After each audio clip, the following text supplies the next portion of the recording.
मैंने किस तरह से कम पढ़कर भी अपना गवर्नमेंट एग्जाम क्लियर किया। आप स्क्रीन पर पहले मेरा ज्वाइनिंग लेटर देख लीजिए।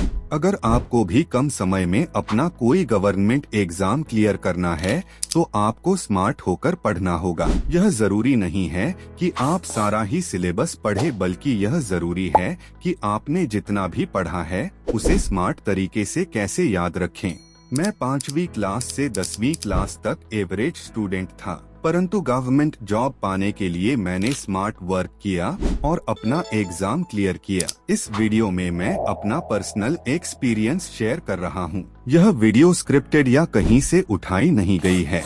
कुछ स्टूडेंट ऐसे होते हैं कि एक बार जो पढ़ लिया वह याद हो जाता है, परंतु ये स्टूडेंट है कितने, केवल 1 या 2%। तो फिर हमारे जैसे नॉर्मल स्टूडेंट का क्या होगा? आज मैं आपको इस वीडियो में step by step practical knowledge देने वाला हूं, जो मैंने अपना एग्जाम क्लियर करने में यूज की थी। शुरुआत में मैंने जो गलती की पहले आपको मैं वह बताता हूं। मैं एक बार चैप्टर पढ़ता था और उसे अपने आप को ही सुनाता था। कुछ लाइनें याद रह जाती और कुछ भूल जाता था। आम जिंदगी में स्टूडेंट्स ऐसा ही करते हैं और हमारे पेरेंट्स और टीचर्स ने भी यही तरीका हमें सिखाया है। लेकिन ध्यान दीजिए, इससे रट्टा मारना कहते हैं, जिससे वह पढ़ा हुआ बहुत कम समय के लिए हमारे दिमाग में रहता है। अब आपको बताता हूँ कि पढ़ा हुआ लंबे समय तक आपके दिमाग में कैसे रहेगा। जब आप पढ़ रहे हैं तो दिमाग में उस टाइम कोई भी टेंशन नहीं लेनी है। आप छोटे छोटे लक्ष्य बनाइए कि मैं बस 5 मिनट पढ़ूंगा,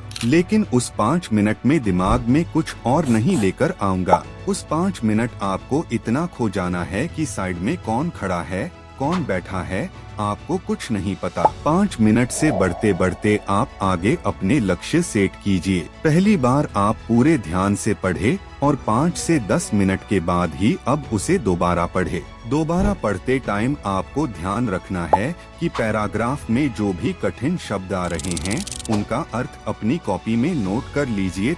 इसके 2 फायदे हैं। एक तो पॉइंट्स लिखने से वह लंबे समय तक आपकी मेमोरी में रहेंगे, तथा दूसरा एग्जाम के टाइम आपको सारी बुक्स नहीं उठानी पड़ेगी, बल्कि उन शॉर्ट नोट्स से रिवीजन हो जाएगा। अब जो पॉइंट्स आपने नोट किए हैं उनका अच्छे से रिवीजन कीजिए।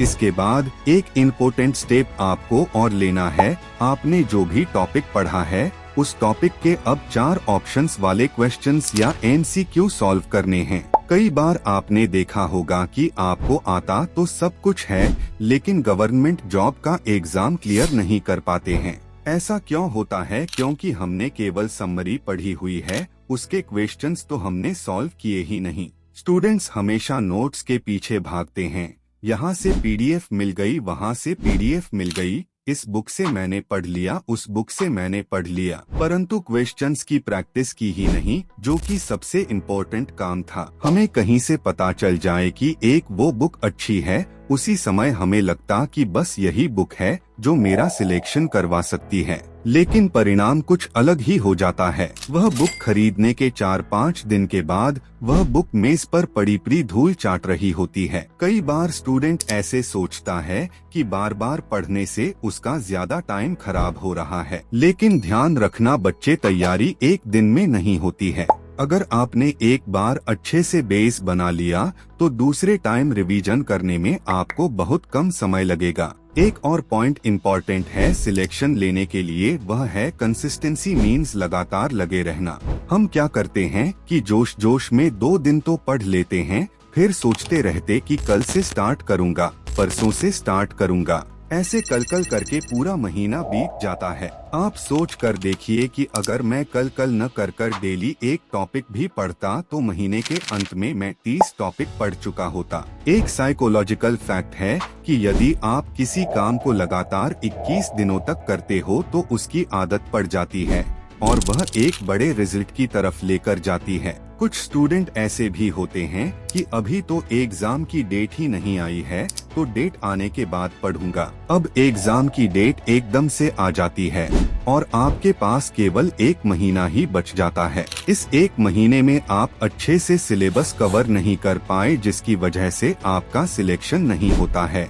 और आप किस्मत को दोष देना स्टार्ट कर देते हो कि भगवान ने पता नहीं मेरी किस्मत में इतना दुख क्यों दिया हुआ है। मैंने इन 2 पॉइंट्स पर काम करके सिलेक्शन लिया। यदि आप चाहते हैं कि एग्जाम क्लियर करने के लिए मैं अपनी सारी की सारी स्ट्रैटेजीज आपको बताऊं तो आप कमेंट बॉक्स में मैसेज कीजिए। उसके लिए फिर मैं अलग से एक वीडियो बनाकर आपके लिए हाजिर हो जाऊंगा। बाकी वीडियो आपको कैसी लगी यह कमेंट बॉक्स में जरूर बताना, क्योंकि इससे हमें मोटिवेशन मिलता है।